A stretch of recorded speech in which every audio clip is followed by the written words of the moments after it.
Starmer must agree youth mobility pact with the EU, says business groups. And we're going to read into this more from the Financial Times, you guys. Let's go.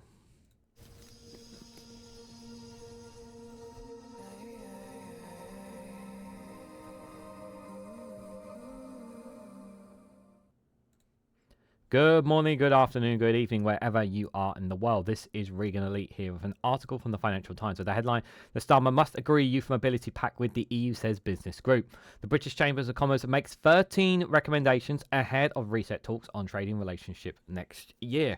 Guys, while you're here, make sure you hit the like button and share it across social media so others are notified of this video. Another Brexit news. No, it's not exactly Brexit news, but if you want to say that, you're more than welcome to do that. But this is about what businesses want. You know, businesses want closer relationship with the European Union. The vast majority of them do. And this is another business group that are saying the same thing. This is what they want. And if we are generally serious, if we want to grow the economy, if we generally want to get more people with money in their pockets, if we want businesses to be successful, we need to have closer alignment with the European Union. It makes logical sense. It makes sense geography-wise. It makes all the sense in the world to do so. Now, I know some people are kicking the head, screaming about the possibility that Keir Starmer may do a U-turn on the Youth Mobility Pact with the EU. As of right now, he's not agreed to it. There are intense discussions about it.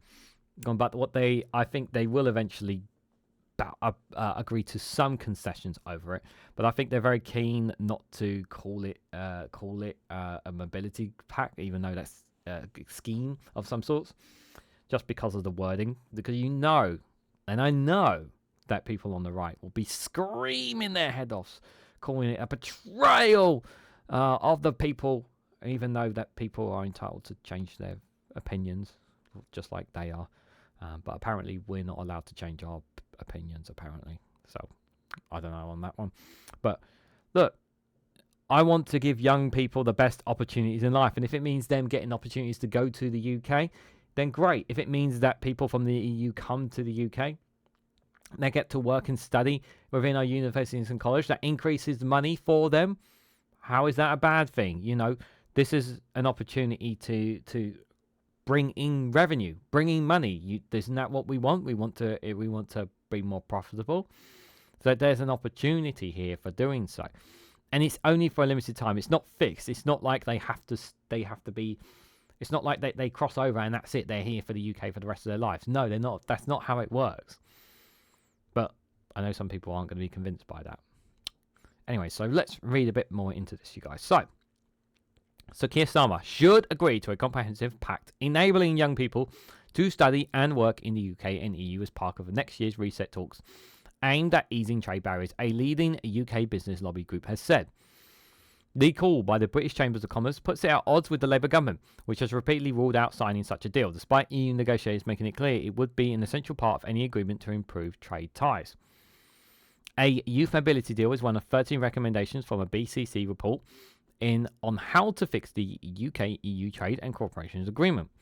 Agreed by both sides in December 2020, when Britain left the EU, it had led more than 16,000 small businesses to quit trade with the bloc entirely, according to analysis published this month by the London School of Economics.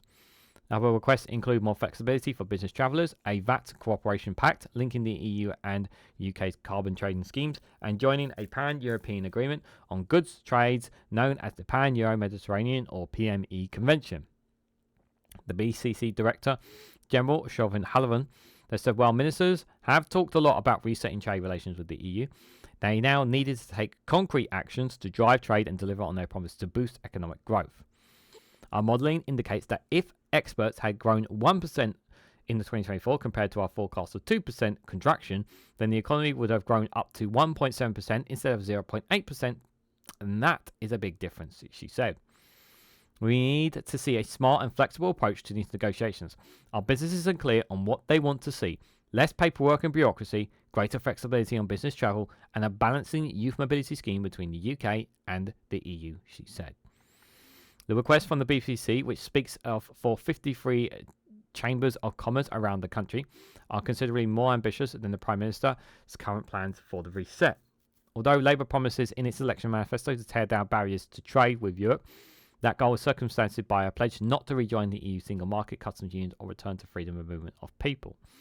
Ministers have therefore limited the trade elements of the reset to 3 areas set out in their manifesto: to a deal to e-visa for musicians, improve renegotiations and professional qualifications, and the so-called veterinary agreement to ease border frictions for UK-EU trade in goods, in food and plant products. The negotiations, which is expected to start until mid-2025, is already shaping up to be difficult. The EU has previously ruled out a deal on musicians. It's demanding politically sensitive dynamic alignment on the EU rules for a veterinary deal that is warned that no deal will be done without early concessions on the right to fish in UK coastal waters. The Haviland warned that the problems created by Brexit have not eased 4 years after the TCA came into force, and in many respects were getting worse as a result of the continuing divergence between the UK and EU regulations. The BCC report titled A Manifesto to Reset UK-EU Trade said, members' businesses continue to report that Brexit red tape covering customs, VAT and other regulatory burdens was implementing their growth. 4 years on from the TCA being negotiated, 40% of exporters actively disagree that it is helping them grow, the report said, citing a membership survey conducted in summer 2024. The survey also warned of the challenges of upcoming EU regulations, such as the levy on carbon border taxes from January 2026, all of which covered will add bureaucracy to burdens to trade. Awareness of upcoming changes in the trade rules and regulations are being made either by the UK or EU was also alarmingly low, with more than 3/4 of firms knowing no details of much of the legislation, the report said. The government said it was resetting the relationship with our European friends to strengthen ties, secure a broad-based security pact to tackle barriers to trade. And we have been clear that there will be no return to the customs union, single market or freedom of movement. Yes, they have said this time and time again. And they're going to continue to say this. But I know people in the comments will say, they're liars! They're liars! They're lying to you! They're lying to you! They're betrayed! They're going to betray us! They're going to betray us! Well, they haven't right now, have they? They haven't as of right now. We don't, and you don't know that, I don't know that. We are just speculating on that. What we do know is that businesses are struggling. They have been struggling since the agreements come into force, since we officially left the European Union. Businesses have struggled. There is no getting away with that. There's no playing around with that whatsoever. Never mind sovereignty. Let's talk about the real situation here. We are struggling to grow our economy. We are struggling to make ourselves in the world. And in order for us to be better off, we need to have closer alignment with the EU. And I say that if agreeing a youth mobility pact with the EU means that we have closer alignments, less red tape, and businesses end up being better off as a result, then it's a price worth paying. It really is a price worth paying. And also, it benefits the youngsters. Let's make sure that our kids have the best. Don't we want our children to have the best opportunities in life? Not all their opportunities can be made here in the UK. Some of them need to go abroad, and hence some of them want to go to the EU. Why deny them that opportunity? It's not rocket science. It really is not. So I really hope that Labour do take what they are saying, and I hope they're listening very carefully to what businesses are saying. I also want to stress that the talks next year is not a renegotiation. It's just a review.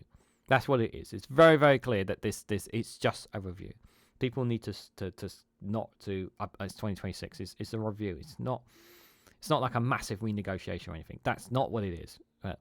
I know some people are trying to play it like that, but it's not. It really, really is not.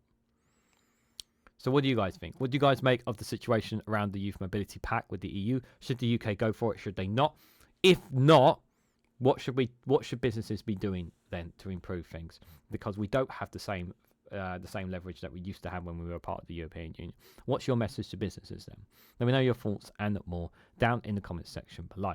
If you found this video informative, please hit the like button. We greatly appreciate it. Share this across social media so others are notified of this video. If you haven't subscribed already, please consider subscribing because it really does help support this channel. If you want to go one step further and financially support me and the work that I do here, you can do so by becoming a YouTube member for as little as 99p, or join me on Rumble or Patreon for exclusive content on those platforms. So thank you all so much for watching, and I hope to catch you all very, very soon.